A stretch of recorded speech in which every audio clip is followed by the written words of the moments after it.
त्योहार के नजदीक आते ही जिले में लंबी दूरी के बस संचालकों से दोगुना किराया वसूले जाने का मामला एक बार फिर सामने आया है, जिसको लेकर 9 नवंबर की प्रातः जिला परिवहन अधिकारी के निर्देश पर कार्यवाही करते हुए यात्री बसों पर परमिट शर्तों का उल्लंघन किए जाने के नियम के तहत 10-10 हजार का जुर्माना लगाया गया है। बहरहाल मामला जो भी हो, लेकिन प्रशासनिक कार्यवाही के बाद ये बात तो साबित हो रही है कि प्रशासन बस किराए को लेकर कितनी भी सख्ती अपना ले, लेकिन बस ऑपरेटरों के द्वारा शासन प्रशासन की नियमावली को ठेंगा दिखाकर कार्य किया जा रहा है। वहीं ना तो उन्हें जुर्माने की रकम से कोई ज्यादा नुकसान हो रहा है। त्योहारों के दौरान लंबी दूरी की बसों के साथ ही अन्य यात्री बसों के द्वारा यात्रियों से अधिक किराया वसूली किए जाने का दौर भी शुरू हो जाता है और यात्री भी त्योहार अपने घर पर मनाने की खुशी के चलते मजबूरीवश अधिक किराया देने मजबूर हो जाते हैं। हालांकि इस तरह की शिकायतों पर यातायात विभाग व परिवहन विभाग कार्यवाही भी करता है। बावजूद इसके बसों के संचालकों के द्वारा अधिक किराया वसूल कर यात्रियों पर आर्थिक बोझ बढ़ाया जाता है। बीते कुछ दिनों पूर्व राखी के समय बसों के अचानक किराया बढ़ने पर जिला परिवहन अधिकारी के द्वारा कार्यवाही कर जुर्माने की कार्यवाही की गई थी, लेकिन लगता है कि बस संचालकों को जुर्माने से कोई फर्क नहीं पड़ रहा है और वह शासन प्रशासन के नियमों को ताक पर रखकर अपनी बसों का संचालन कर रहे हैं।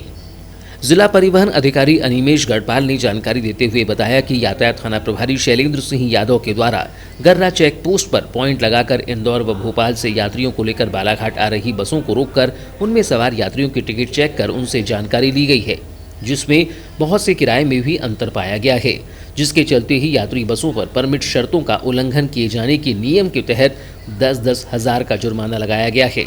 उन्होंने बताया कि गर्रा चेक पोस्ट पर रोकी गई वर्मा कंपनी की बस जो कि इंदौर से बालाघाट सवारी लेकर आ रही थी, इस बस के द्वारा एक सीट के लिए 1650 रुपये लिए गए हैं। इसी प्रकार एक अन्य यात्री से इंदौर से बालाघाट का किराया 1680 रुपये लिया गया, जो सीधे तौर पर अंतर को दर्शाता है। वहीं 3 सीट के 3600 रुपये, एक सीट के 1470 रुपये, एक अन्य यात्री से सीट के 1100 रुपये लिए गए हैं। इसके साथ ही सागर से बालाघाट की बस से किसी यात्री से 1010 तो किसी से 1060 रुपये लिए गए हैं, जबकि बालाघाट से इंदौर एसी बस 1583 रुपये, बालाघाट से इंदौर नॉन एसी 1267 रुपये, बालाघाट से भोपाल एसी 1120 रुपये और बालाघाट से भोपाल नॉन एसी 896 रुपये है। हाँ, हमको भी शिकायतें मिली हैं। जनरली जो भी सब त्यौहार आते हैं उसके पहले बस वाले किराया बढ़ा देते हैं, तो उसी संबंध में आज मेरे और यातायात प्रभारी द्वारा ये चेकिंग की गई है और यात्रियों से भी निवेदन है कि जो भी अभी ऑनलाइन बुकिंग करा रहे हैं वापसी जाने का, किसी प्रकार के बढ़ा हुआ किराया यदि दिखता है तो हमारे कार्यालय में सूचित करें या यातायात प्रभारी का भी सूचित कर सकते हैं, तो हम उस पर कार्रवाई करेंगे। कहाँ से कहाँ तक कितना किराया था और लोग कितना वसूल रहे थे अधिकतर? हाँ, वो जो लग्जरियों का बस का किराया मैं आपको पूरी डिटेल दे दूंगा, उसको आप अपने चैनल पर प्रसारित करा दीजिएगा। उसमें अलग अलग super luxury bus, AC deluxe बस और सबका अलग अलग बस की कैटेगरी के हिसाब से किराया निर्धारित है, सिटिंग का, स्लीपर का। वो मैं आपको पूरी लिस्ट दे दूंगा, वो आप प्रसारित कर देंगे। यदि उससे ज़्यादा यदि किसी को किराया कोई मांगता है तो वो हम पे शिकायत कर सकता है, हम उसकी किराए की वापसी कार्रवाई कराएंगे और बस चालकों पे, बस मालिकों पर कार्रवाई करेंगे। ऐसे कितने यात्री हैं जिनसे अधिक किराया वसूला गया था और अधिकतम कितना वसूला गया था? ये जानकारी एग्जैक्टली तो नहीं है, पर जनरली शिकायत आती है हमारे पास। जैसे कुछ लोग फ़ोन करके बोलते हैं कि हमसे किराया ज़्यादा लिया, तो उस पर कार्रवाई करते हैं। क्या कार्रवाई की? कार्रवाई हुई, परमिट शर्तों के उल्लंघन पर 10,000 रुपये का चालान है, वो कर रहे हैं। ठीक है।